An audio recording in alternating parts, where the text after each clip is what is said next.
அனைவருக்கும் வணக்கம். இன்றைக்கி வீடியோ வந்து வயோதிகம் என்றால் என்ன இது பற்றி தான்.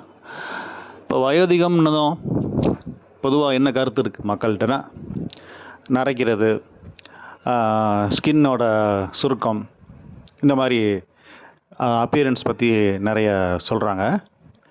ஆக்சுவலாக வயோதிகன்றது வந்து நம்ம உடல் உறுப்புகள் எந்த அளவுக்கு சிறப்பாக செயல்படுது, எந்த அளவுக்கு வந்து அது வந்து அலைன்மெண்ட் மாறுது, இதை வச்சு தான். மூட்டு தேய்கிறது,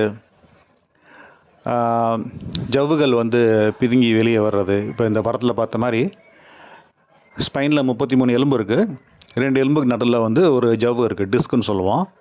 அது ஸ்லிப்பாகி வெளியே வர்றது. மூட்டு தேய்கிறதுனா ஆக்சுவலாக அது மூட்டு தேஞ்சு போகிறதில்ல, அந்த 2 மூட்டுக்கு ஊடால இருக்கிற ஸ்பேஸ் குறையிறது, அந்த மூட்டு வந்து லாக் ஆகிறது. அந்த மாதிரி லாக் ஆகிறதுனால மூட்டு சரியாக அசையாது. அதனால் பேஷண்ட்ஸ் வந்து சமணங்கால் போடுறது முடியாது. உட்காந்துட்டு எந்திரிக்கும் போது வலி இருக்கும், இடுப்புலையோ மூட்டுலையோ. இப்படி நிறைய சொல்லிட்டே போகலாம். இப்போ வந்து இந்த பிரச்சனைகளுக்கு வந்து பேஷண்ட்ஸ் வந்து இதை வந்து ஒரு வலி, இதுக்கு வந்து இந்த வலிக்கு நம்ம ஒரு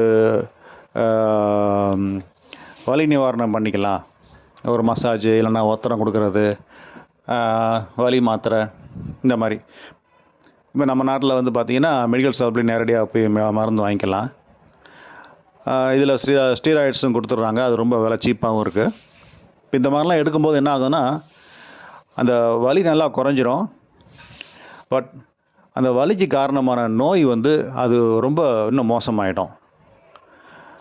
வலி மாத்திரையோட தேவை அதிகரிச்சுட்டே போகும். முதல்ல வலி மாத்திரை போட்டதுமே பல நாட்களுக்கு வலி இல்லாமல் இருக்கும். அப்புறம் பார்த்திங்கன்னா வலி கொஞ்ச நாள்லேயே வலி வந்துடும். அப்போ வந்து வயோதிகன்றது வந்து ஒரு வேதனை மிகுந்த ஒன்றா இருக்கும் அவங்களுக்கு. ஸோ இப்போ பார்த்திங்கன்னா ஒரு சிலருக்கு சீக்கிரமே வயோதிகன்றது வந்துடுது. இப்போது வந்து 20கள்லேயே வந்து நிறைய கொடூரமான ஒரு பேக் பெயின், நெக் பெயின், மூட்டு வலி, கழுத்து இடுப்பு வலியில் அவதிப்படுறவங்க நிறைய இருக்காங்க. ஸோ இந்த மாதிரி நாம் வந்து வயோதிகன்றதை புரிஞ்சுக்கிட்டு அதுக்கேற்ற மாதிரி நாம் வந்து அந்த நோயோட வேறு குணப்படுத்தணும், அலைன்மெண்ட் பண்ணணும்.